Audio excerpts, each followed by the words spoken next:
ونعوذ بالله من شرور أنفسنا ومن سيئات أعمالنا من يهده الله فلا مضل له ومن يضلل فلا هادي له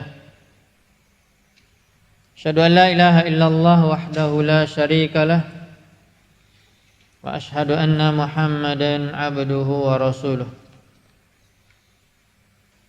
يا أيها الذين آمنوا اتقوا الله حق تقاته ولا تموتن إلا وأنتم مسلمون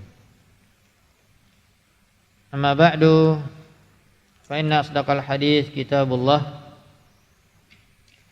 وخير الهدى هدي محمد صلى الله عليه وعلى آله وسلم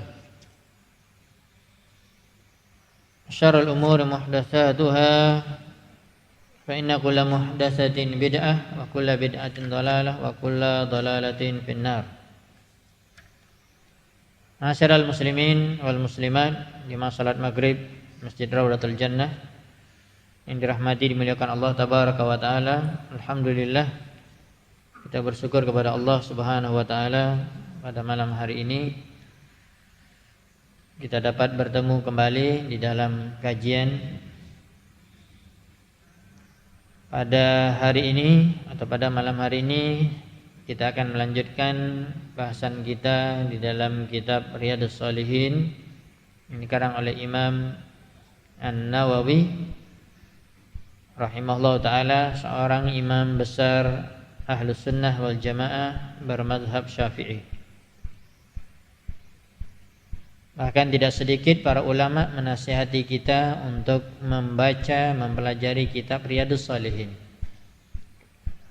Lalu para ulama ditanya tentang kitab hadis yang dipelajari apa, maka mengatakan di antaranya karangan Imam Nawawi yaitu hadis terbaik 40 hadis atau lebih, sedikit 42, dan di antaranya juga kitab Riyadhus Shalihin. Kalau kitab hadis, para ulama juga menasihati membaca kitab Sahih Bukhari dan Muslim, karena di dalamnya penuh hukum-hukum di dalam syariat Islam.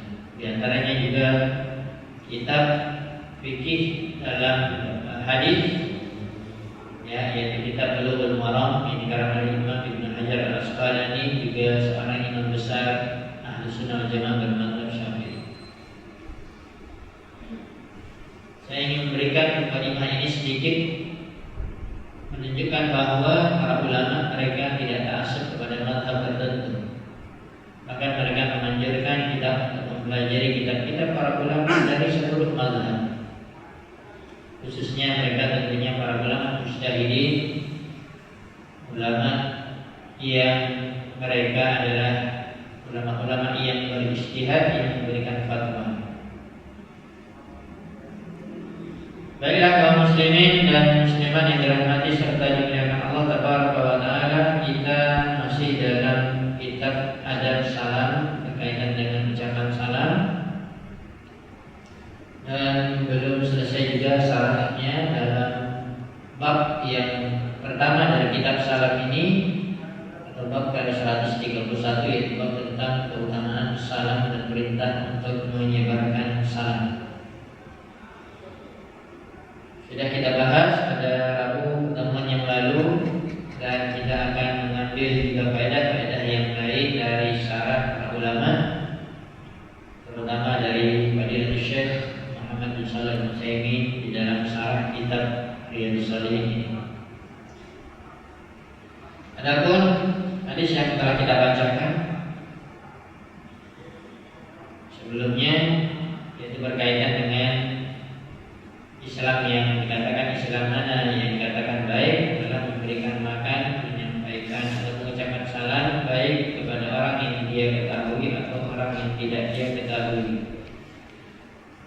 Kemudian juga dalam riwayat setelahnya Abu Hurairah radhiyallahu anhu bahwa Nabi SAW telah menceritakan kepada kita makhluk yang pertama diciptakan oleh Allah dari tanah liat dengan kedua tangannya, kedua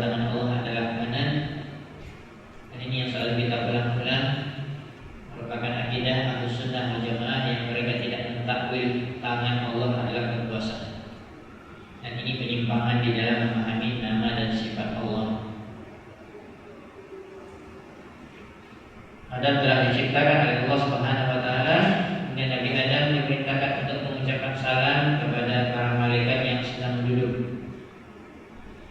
Kemudian mereka menjawab salam dari Nabi Adam, Assalamualaikum. Kemudian mereka menjawab, Assalamualaikum warahmatullahi.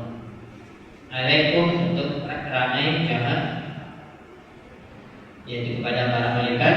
Kemudian alaika, malaikat mengucapkan kepada Nabi Adam yang di situ anta adalah sendiri. Kemudian tambahan warahmatullah, dan ini menguatkan hadis yang ayat yang telah kita bacakan sebelumnya, yaitu Allah SWT memerintahkan apabila disampaikan salam kepadamu maka balaslah dengan yang lebih baik atau yang sama. Yang lebih baik di sini ditambah ya, yaitu oleh malaikat dengan ucapan warahmatullah.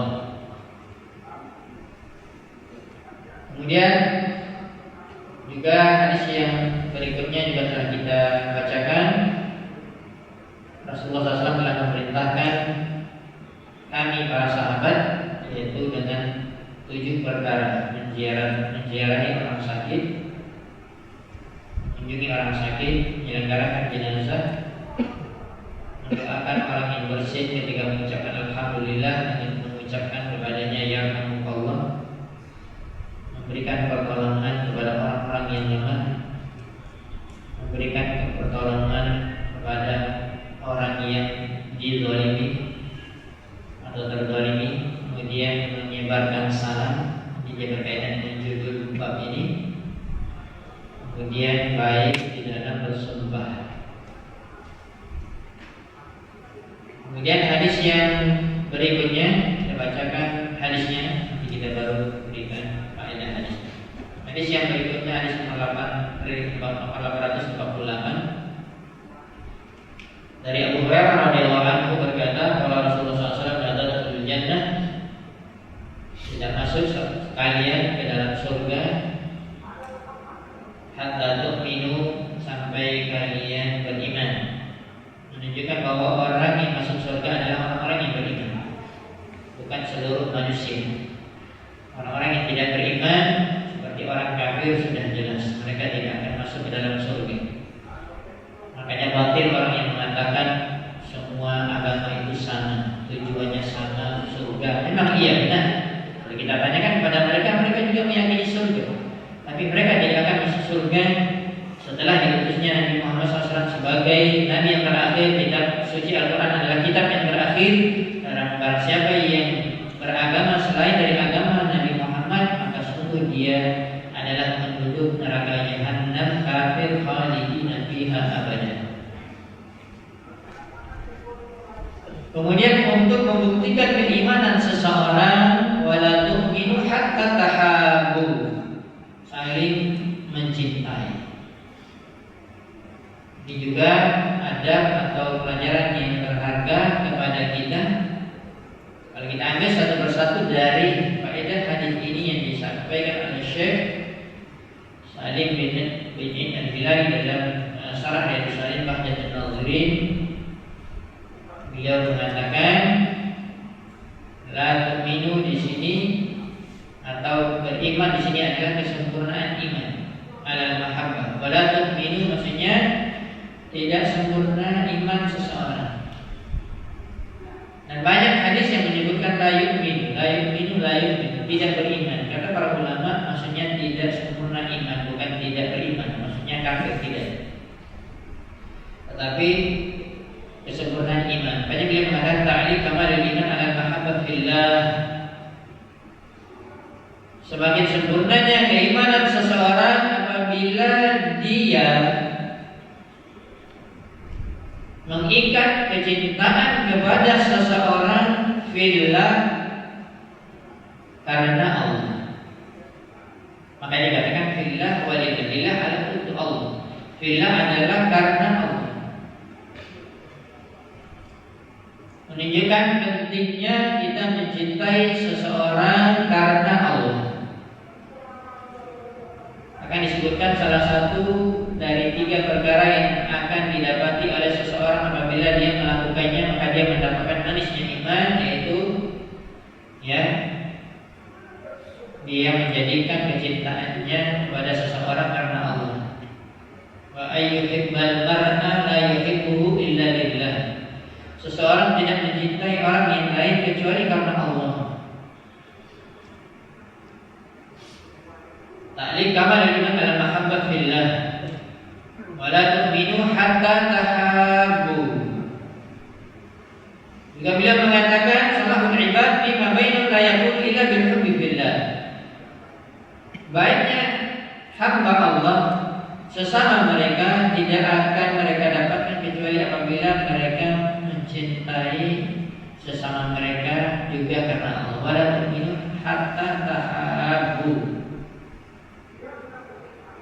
Maka wajib kita mencintai saudara kita yang lain karena Allah Subhanahu wa taala, bukan karena hartanya, bukan karena jabatannya, bukan karena dia selalu berikan kita sesuatu dunia, tapi kita mencintainya fillah karena Allah Subhanahu wa taala. Bahkan mencintai karena Allah dan membenci karena Allah dikatakan dalam hadis yang lain awsaqul iman, yaitu merupakan tali iman yang sangat kuat. Dan ini yang dikatakan para ulama al-wala wal bara, loyal dan berlepas diri. Dan itu yang difirmankan oleh Allah dalam di akhir surat Mujadilah. Ya, kata juga yu'minuna billahi wal yawmil akhir yuwadduna man hada Allah wa rasulahu walau kanu aba'ahum aw abna'ahum aw ikhwanahum aw ashiratahum. Kamu apabila ingin melihat orang-orang yang dikatakan mereka itu adalah orang yang benar imannya, pasti kamu tidak akan mendapatkan mereka orang yang beriman kepada Allah dan hari akhirat. Kamu tidak akan mendapatkan mereka akan saling mencintai, saling menyayangi orang-orang yang menentang Allah dan Rasulnya, orang-orang yang membenci Allah dan Rasulnya. Walaupun mereka adalah orang yang paling dekat dengan kalian, bapak kalian paling dekat dengan kalian, bapak ibu kalian, anak-anak kalian, keluarga kalian, kerabat kalian.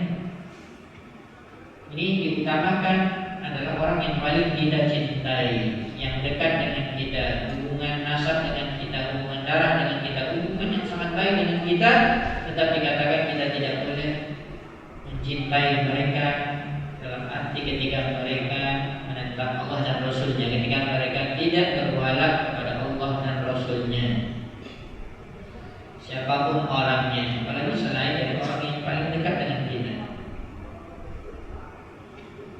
Layan ulal jannah ahadun illa bil iman. Telah kita sebutkan tadi, seorang tidak akan masuk ke dalam surga siapapun dia kecuali dengan keimanan. Maka orang kafir sudah jelas. Maka saya katakan jangan antum ragu dengan kekafiran orang kafir. Yang kita sebutkan tadi, apapun namanya, katanya lintas agama, ada yang dikatakan liberal dan segala macam, yang mereka mengatakan seluruh agama sama, ini batil. Bahkan keyakinan ini termasuk nawaqidul iman yang mengkafirkan dia, yang membatalkan keimanan. Dan Syekhul Islam Muhammad bin Abdul Wahhab menyebutkan 10 hal-hal yang membatalkan keimanan, di antaranya apabila kita ragu kekafiran orang kafir. Ya, apalagi terbayang dari kita kan sama semuanya surga, maka kita tidak boleh mengkafirkan mereka. Allah saja mengkafirkan, qul ya ayyuhal kafirun innal ladzina kafaru min ahli kitab wal musyrikin fi nari jahannam khalidina fiha ulaika syarrul bariyah. Allah mengatakannya, Anda menjadi mengetahui dari Allah. Allah menciptakan Anda, menciptakan orang kafir, menciptakan seluruh makhluk. Dia lebih mengetahui ya siapa yang kafir, siapa yang muslim, siapa yang mukmin. Maka kita tidak boleh ragu. Kalau kita ragu, kita akan keluar dari Islam. Kalau kita ragu, kita akan mudah pindah ke agama yang lain. Maka ini namanya fitnah syubhat di zaman sekarang. Apalagi yang membawa bendera syubhat ini, mohon maaf, orang-orang yang berbeda agama Islam, profesor, doktor, MA, tapi pemahamannya pemahaman kufur. Tidak akan mungkin seorang itu masuk ke dalam surga kecuali dengan keimanan. fihi al-hadd al-'azim ala ifsha'is salam wa badluhu lil muslimina kullihim man 'arafa minhum man 'urifa minhum man lam yu'raf. Hadis ini juga menjelaskan kepada kita anjuran yang sangat agung sekali. Islam Rasulullah SAW menganjurkan kepada kita untuk menyebarkan salam. Wala tu'minu hatta tahabbu awalam adullukum ala syai'in idza fa'altum tahabbtum afsus salam bainakum. Apakah kalian ingin aku tunjukkan, kata Nabi SAW, kepada sesuatu yang apabila kalian melakukannya kalian saling mencintai? Dan dikatakan tadi sebelumnya wala tu'minu hatta tahabbu. Kalian belum dikatakan beriman dan sempurna iman kalian kecuali kalian saling mencintai. Untuk saling mencintai tersebut salah satu caranya dengan kita menyebarkan salam. Menunjukkan kepada kita, hadis ini memberikan faedah kepada kita bahwa ciri-ciri orang yang saling mencintai dia menyebarkan salam, mengucapkan salam kepada sesama kaum mukminin. Ya afsus salam bainakum. Baik orang yang kamu kenal ataupun orang yang tidak kamu kenal. Hadis yang sebelumnya. Orang yang kita kenal selalu kita sampaikan salam. Orang yang tidak kenal itu yang kita sulit untuk mempraktekkannya. Tapi kalau kita ingin mempraktekkannya sesuai dengan perintah Nabi, maka kita pasti akan praktekkan. Tetapi tentunya sebagaimana yang kita, mungkin ada pertanyaan, saya nggak kenal dengan orang itu Ustadz, bagaimana saya ingin menyampaikan salam kepadanya, Assalamualaikum. Kenapa? Karena nggak nampak ciri-ciri Islamnya. Ya boleh, karena kita tidak boleh mendahului mengucapkan salam kepada orang kafir. Di zaman sekarang kita tidak nampak ciri-ciri orang Islam itu, nggak nampak. Kalau perempuan, kalau sudah jelas dia pakai jilbab, pasti dia sudah Islam. Kalau dia membuka auratnya, walaupun dia seorang muslimah, ragu kita. Misalnya mengucapkan salam sesama muslimah, sesama perempuan. Seorang wanita muslimah berjilbab, kemudian bertemu dengan perempuan yang lain tapi nggak pakai jilbab, ragu dia. Kecuali dia tahu, mungkin tetangganya dia tahu, atau orang yang dia tahu dia memang muslimah tapi nggak pakai jilbab kalau keluar rumah. Tetap dia sampaikan salam. Kalau kita begitu juga laki-laki, kita sampaikan salam kepadanya, ragu Ustaz, nggak nampak ciri-ciri Islamnya. Contoh misalnya dia nggak berjenggot, karena orang yang berjenggot itu secara umum adalah orang-orang Islam. Dan ciri-ciri laki-laki, ciri-ciri ya laki-laki muslim. Kalau klimis dan kita nggak kenal, itu yang kita sulit ya untuk mengatakan assalamualaikum kepadanya. Atau misalnya sekarang ada ciri-ciri pakai peci, atau ciri-ciri dia berpakaian muslim ya, kalau istilahnya mungkin pakaian apapun namanya, koko dan yang lainnya, kan ada ciri-ciri muslimnya. Maka kita ucapkan salam walaupun kita tidak kenal dengan mereka. Dan ini perintah Nabi Shallallahu Alaihi Wasallam. Dan itu akan menanamkan kecintaan kita kepada sesama kaum muslimin dan bukti keimanan seseorang kepada Allah. Dan itulah yang akan mendorongnya masuk ke dalam surga. Jadi direntep ke belakang, tarik ke tengah, ke depan, dan masuk surga. Ucapkan salam, sebarkan salam, kalian akan saling menyayangi, dan saling kalian menyayangi tersebut dengan praktek tersebut kalian sungguh orang yang beriman, dan orang yang beriman pasti akan masuk ke dalam surga. Dan menunjukkan juga ucapan salam adalah awalu asbabit ta'alluh wa miftah istijlah bil mawaddah. Merupakan awal sebab kita ini bersatu, hati kita bersatu.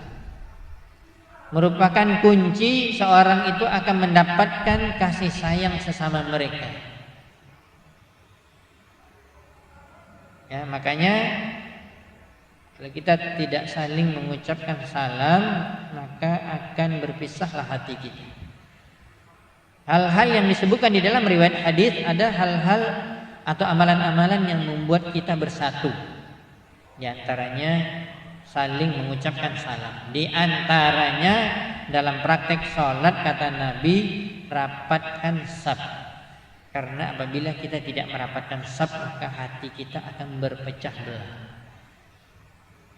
Tapi saya memberikan penekanan, kita harus melihat kasus melihat keadaan. Kalau sekarang ini lagi musibah virus corona COVID-19 pandemi, tidak ada masalah dijarah. Tetapi kalau sudah normal, haram hukumnya dijarah. Karena akan menyebabkan hati kita akan berpecah belah. Kata Nabi SAW di dalam riwayat hadis. Makanya kita selalu meluruskan, antum jangan ragu dalam keadaan seperti ini. Kita dalam keadaan musibah ini, dan musibah ini adalah benar, bukan hoax, bukan tipu daya orang kafir, dan ini kenyataannya orang sudah banyak yang kena dan banyak juga qadarullah meninggal. Ini bukanlah hayalan, ini bukan sesuatu yang tidak ada buktinya, tapi ada buktinya. Maka kita diperintahkan untuk menghindari diri kita dari kebinasaan. Dalilnya banyak. Dalam Al-Quran dikatakan wala tulqu biaidikum ila tahlukah, dalam surat Al-Baqarah. Jangan kalian mencampakkan diri kalian kepada kebinasaan, kematian. Termasuk kalau virus ini bahaya. Dan salah satunya kalau apabila kita selalu berdekatan, maka berarti wajib kita untuk menghindarinya dengan cara-cara yang disebutkan oleh orang yang ahli di dalam masalah ini. Saya tidak mencela seorang ustadz, kiai ataupun yang lain, tidak ada maksud untuk menjelekkan, tidak ada maksud untuk mengatakan ini dan itu, tetapi kalaupun dia berpendapat nggak bisa, kita kan di masjid tetap harus merapatkan saf karena hadis Nabi jelas, betul, nggak ada yang menyalahkannya. Tetapi kita perlu mengetahui kaidah-kaidah di dalam beragama, ya. Apa yang diamalkan oleh ulama, bahkan ini kan sudah ada fatwa ulama, bahkan kibar ulama di Saudi. Apa kurang ilmu mereka dibandingkan dengan ustadz-ustadz kita di Indonesia? Taruhlah misalnya kita katakan ustadz Ahlus Sunnah wal Jamaah, ustadz salaf. Kalau banding-banding ilmu, kita bukan membandingkan. Kalau banding-banding ilmu nggak ada apa-apanya kita ustadz di Indonesia. Coba lihat praktek mereka di sana. Itu fatwa ulama. Mereka mengatakan wajib dijarak sholat. Jangan sampai ini terjadi pertengkaran, karena saya mendapatkan ada orang yang berpegang kepada satu pendapat, kemudian akhirnya dia marah kepada orang, ini apa nih? Apalagi nanti masjid RJ, masjid sunnah, lihat sholat dijarangkan, apa ini? Sementara hadis Nabi mengatakan begini-begini, antum nggak tahu. Kita berdiskusi silakan, tapi tidak menyalahkan. Dan fatwa ulama banyak. Kalau banding-banding ilmu, nggak ada apa-apanya ilmu kita yang di Indonesia ini. Maka kita mengatakan salah satunya seperti itu. Ya, kalau dalam keadaan normal tidak boleh kita merenggangkan saf. Kemudian ya, assalam syi'aru ahli Islam alladzi yatamayyazuna bihi an ghairi minal umam. Syekh Salim bin Al-Hilali mengatakan ucapan salam, assalamualaikum, dengan jawab waalaikumsalam atau waalaikumsalam adalah merupakan syiar Islam, syiar orang yang mengaku beragama Islam, yang membedakan dia dengan agama yang lain. Jadi kita nggak perlu malu-malu. Apa sih malu mengucapkan salam? Ya, nanti kita akan dapatkan adab-adab yang lebih rinci dalam pembahasan ini yang saya sampaikan sebelumnya, masih banyak yang akan kita sampaikan dalam bab ini. Kemudian ya, hadis ini juga memberikan faedah ta'widun nafsi ala tawadhu wa khifdil junah li ahli iman wa idhami hurumatil muslimin. Membiasakan diri kita, jiwa kita biasakan untuk tawadhu. Ya, untuk tawadhu. Salah satunya dengan menyampaikan salam adalah menunjukkan ketawaduan seseorang. Menunjukkan dia merendahkan ya dirinya di hadapan orang beriman, dalam arti dia tidak menyombongkan diri dan mengagungkan kehormatan kaum muslimin. Ini sarah daripada Syekh Salim bin Al-Hilali. Beliau mengatakan juga diriwayatkan oleh Imam Bukhari di dalam Sahih Bukhari ta'liqan mu'allaqan dari Ammar bin Yasir radhiyallahu anhu, sesungguhnya dia berkata salasun man jama'ahunna faqad jama'al iman. Apabila terkumpul pada diri seseorang 3 perkara ini, maka sungguh telah terkumpul keimanan kepadanya. Terkumpul perkara-perkara iman di dalam dirinya. Yang pertama al-insaf min nafsika. Al-insaf ini artinya adalah kita adil ya di dalam berbuat, di dalam bertindak, di dalam bersikap. Wa badlus salam lil alam. Kemudian menyampaikan salam untuk seluruh alam ini dalam arti siapapun yang kita kenal atau yang tidak kenal dari kaum muslimin. Kemudian yang ketiga adalah al-infaq minal iqtar, berinfak ketika dalam keadaan sulit. Ya, tiga-tiga ini berat. Tapi kalau kita bisa mengamalkannya, maka akan terkumpullah perkara keimanan di dalam hati kita. Menyampaikan salam merupakan salah satu cara untuk raf'ul taqatu' wa tahajur wa syahna, untuk mengangkat adanya perselisihan, pertengkaran, kebencian, wa fasad zatil bayyin, dan juga kerusakan di antara keluarga ya. Dan dengan ucapan salam tersebut maka kita akan mendapatkan kebaikan dan segannya orang akan ya memberikan sesuatu yang buruk kepada kita.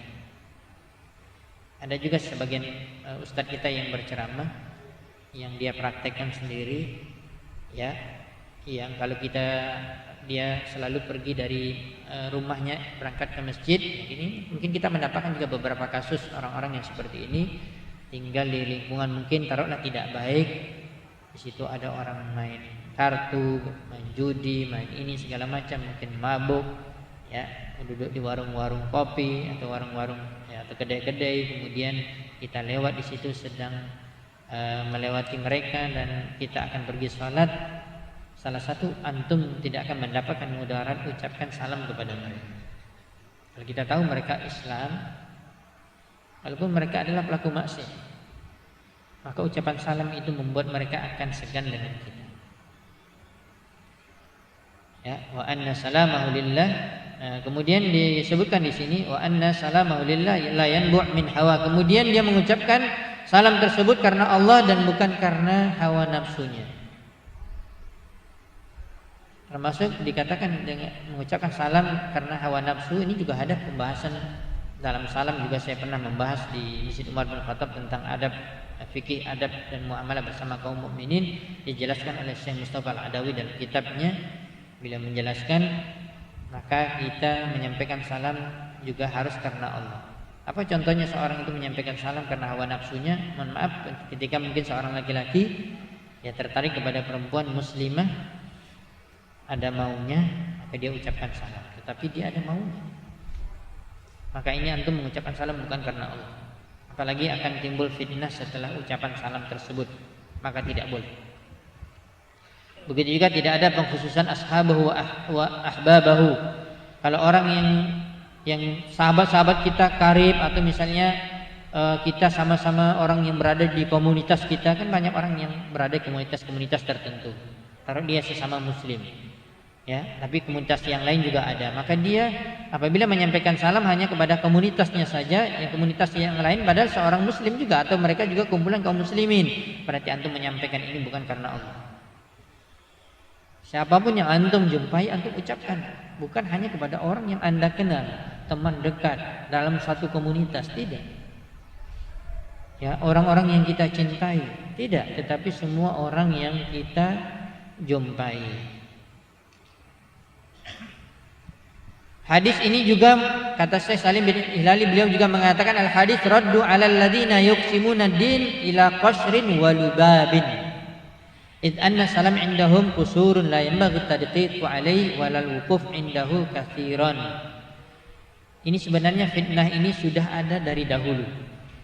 Dan sampai sekarang orang berpahaman seperti ini ada. Mereka mengaku Islam, tetapi mereka membagi Islam ini kepada inti dan kulit. Ini enggak boleh. Islam itu tidak boleh dibagi-bagi. Karena apa? Kalau kita katakan inti berarti itu saja yang kita amalkan. Kalau kulit berarti enggak perlulah, janganlah. Ngapain, kan kulitnya saja. Maka tidak ada perhatian kita kepada amalan Islam ketika kita mengatakan itu hanya kulit-kulit Islam. Intinya yang perlu, kulitnya nggak masalah kita tinggal. Sehingga banyak orang yang meninggalkan sunnah. Salah satunya ucapan salah. Saya nggak tahu orang-orang yang seperti ini, yang kita ketahui juga dalam buku-buku, orang-orang yang seperti ini, berpahaman seperti ini, mereka menilai inti Islam itu adalah, ya, mari kita merebut kepemimpinan di suatu negeri dan kita mendirikan negara Islam. Inilah yang mereka katakan inti. Jadi pikiran mereka itu yang dikatakan dengan, ya, berpikir mereka itu hanya sekedar batasan politik saja. Politik Islam kata mereka. Sedikit-sedikit kalau pembicaraan mereka politik khilafah Islamiyah, mendirikan Islam, segala macam. Ini yang inti kata mereka. Ya, sementara sunnah-sunnah yang lain ini kulit-kulit. Enggak boleh pembagian seperti ini, berarti dia secara tidak langsung telah membagi orang-orang Islam. Dan seluruh ajaran Islam itu walaupun misalnya hukumnya sunat, tetap semuanya adalah penting. Bahkan para ulama membantah orang-orang yang seperti ini, berkeyakinan seperti ini, ya. Bahkan mereka mengatakan, kalian mengatakan inti kulit nggak perlu, padahal kalian juga tidak mengamalkan inti Islam. Apa inti Islam? Tauhid, mengesahkan Allah. Begitu banyak kelompok-kelompok seperti ini yang mereka masih menyekutukan Allah. Begitu banyak kelompok-kelompok seperti ini, mereka tidak perhatian kepada ilmu pelajaran tauhid. Makanya kita belajar tauhid, kita belajar misalnya usul salasah, kitab tauhid atau kitab-kitab tauhid yang lain dari para ulama, apalagi itu selalu kita pelajari. Orang-orang seperti ini mereka menganggap remeh. Tuh lihat kajian salaf, kajian Ahlussunnah wal Jamaah, ngaku-ngaku Ahlussunnah wal Jamaah, ngajinya cuma tauhid, enggak ada yang lain. Lihat kami, ya, kami berjuang untuk Palestina, kami berpikir kami ingin mendirikan negara Islam. Antum nggak tahu tauhid itulah inti dari Islam. Ketika antum tidak bertauhid, antum pasti tidak akan bisa mendirikan negara Islam. Lihat bagaimana Rasulullah SAW bisa mendirikan negara Islam di Madinah karena tauhid. Lihat bagaimana Rasulullah SAW 23 tahun dan para sahabat Abu Bakar, Umar, Utsman dan Ali khalifah ini mungkin sekitar 30 tahun mereka hanya memimpin, ya, dalam khilafah Islamiyah menguasai 2/3 dunia. Kenapa? Tauhid. Bukan perkara yang lain. Kok dibilang nggak penting? Ini inti Islam, ini yang dikatakan inti Islam itu adalah itu. Tapi yang lain jangan kita juga anggap remeh. Ya, saya pernah menyampaikan, antum kalau baca biografi kehidupan Umar bin Khattab radhiyallahu ta'ala anhu, termasuk di zaman beliau sesudah Abu Bakar, ini pembukaan kota-kota Islam sangat luas. Daerah-daerah yang dulu bukan daerah kaum muslimin menjadi daerah Islam. Di zaman Umar bin Khattab, semakin banyak di zaman Utsman. Antum perhatikan bagaimana Umar bin Khattab memerintahkan komandan-komandan perang, ya, panglima-panglima perang, dan mereka masih para sahabat. Dan salah satu pertolongan Allah Subhanahu wa taala ada pada diri mereka, ada pada diri para sahabat. Pada jumlah mereka sedikit, mungkin senjata mereka sedikit, juga badan mereka tidak sebesar lawan-lawan mereka, tetapi Allah memberikan pertolongan kepada mereka dan bisa menguasai dunia. Yang saya maksud adalah beliau selalu memerintahkan panglima-panglima perangnya, mengatakan, perhatikan oleh kalian sunnah Nabi sekecil-kecilnya ketika kalian akan berperang, karena di situ adalah pertolongan Allah Subhanahu wa taala. Sampai dikatakan, kalian sudah pakai siwak semua atau belum? Siwak itu hanya sunnah hukumnya. Dan mungkin kalau orang berpandang, ini kan sunnah kecil. Tapi begitu Umar bin Khattab memperhatikan sekecil-kecilnya sunnah harus diamalkan, karena di situ pertolongan Allah. Jadi semuanya dilakukan, apalagi hal yang paling tinggi dalam masalah akidah. Sudah jelas mereka lebih utama untuk memberikan penekanan kepada sahabat yang lain. Disitulah letak pertolongan Allah kepada Rasulullah, kepada para sahabat, khususnya Khulafaur Rasyidin yang 4 ini. Tapi kita sekarang begitu banyak umat Islam, tapi tidak mendapatkan pertolongan Allah. Sampai sekarang Palestina masih terzalimi, sampai sekarang beberapa negara Islam masih terzalimi. Ini salah satu penyebabnya adalah tauhid mereka yang enggak benar. Apalagi amalan-amalan mereka ada yang bid'ahnya bermacam-macam, ada yang masih melakukan dosa-dosa besar. Tidak cukup hanya slogan-slogan jihad, jihad, jihad, nggak cukup. Ya, tidak cukup hanya dengan bantuan. Saudi membantu miliaran dolar ke Palestina, tidak cukup, sampai sekarang juga masih seperti itu. Ya, tauhid ini adalah inti. Kemudian yang lainnya juga tidak boleh diremehkan. Makanya beliau membantah, menunjukkan hadis ini membantah orang-orang yang membagi Islam itu kepada ada kulit, ada inti. Semua Islam itu penting. Dan kita dalam mempelajari dan mengamalkan Islam memang skala prioritas yang harus kita utamakan tauhid pertama. Kemudian terus kita belajar sampai kita mati. Amalan-amalan sunnah yang hukumnya sunat pun kita amalkan.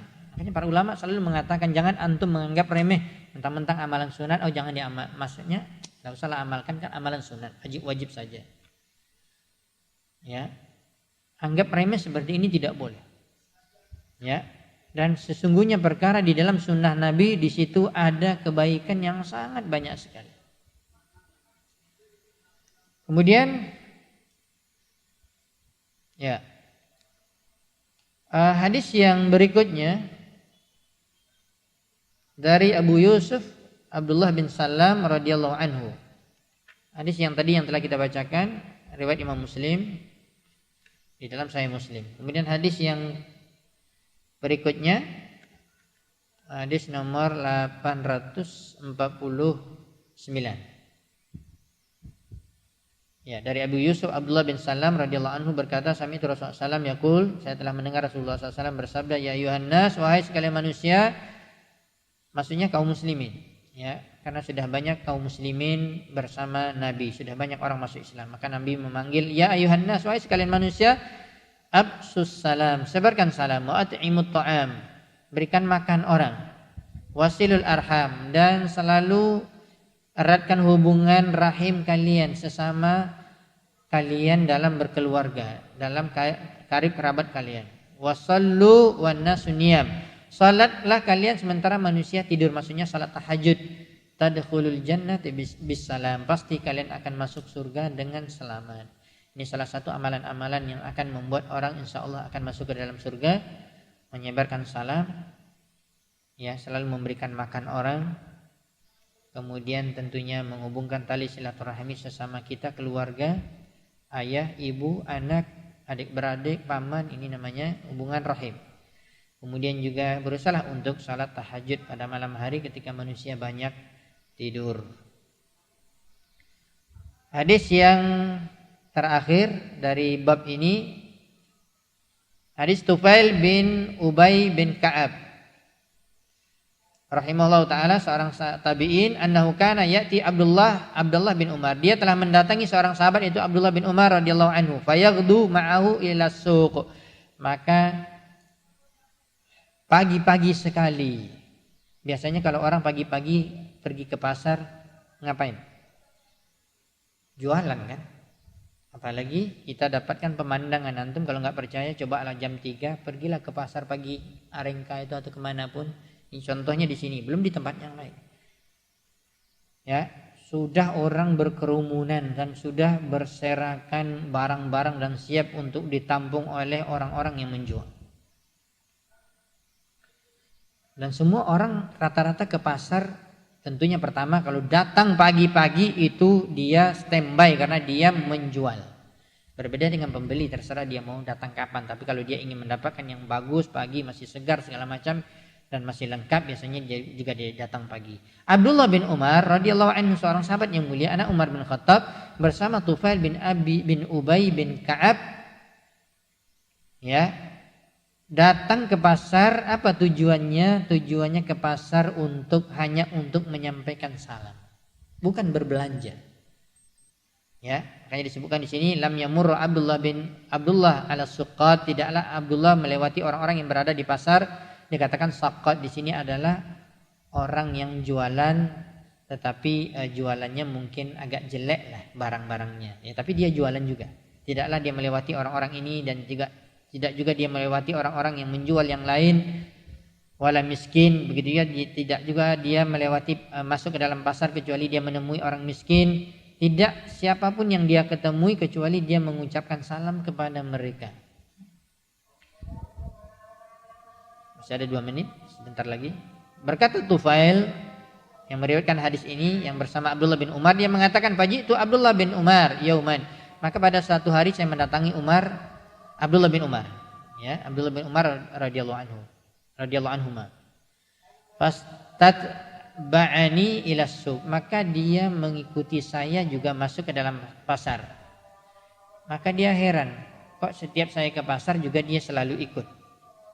Maka dia bertanya, ma tasna'u bisuk, apa yang sebenarnya mau kamu inginkan, kok kamu selalu kalau saya ke pasar juga kamu ikut?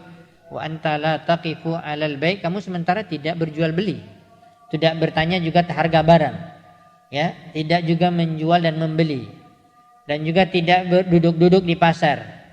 Maka aku mengatakan ijlis bina hahuna natahaddas, kalau gitu mari di sini kita berbicara tentang suatu perkara.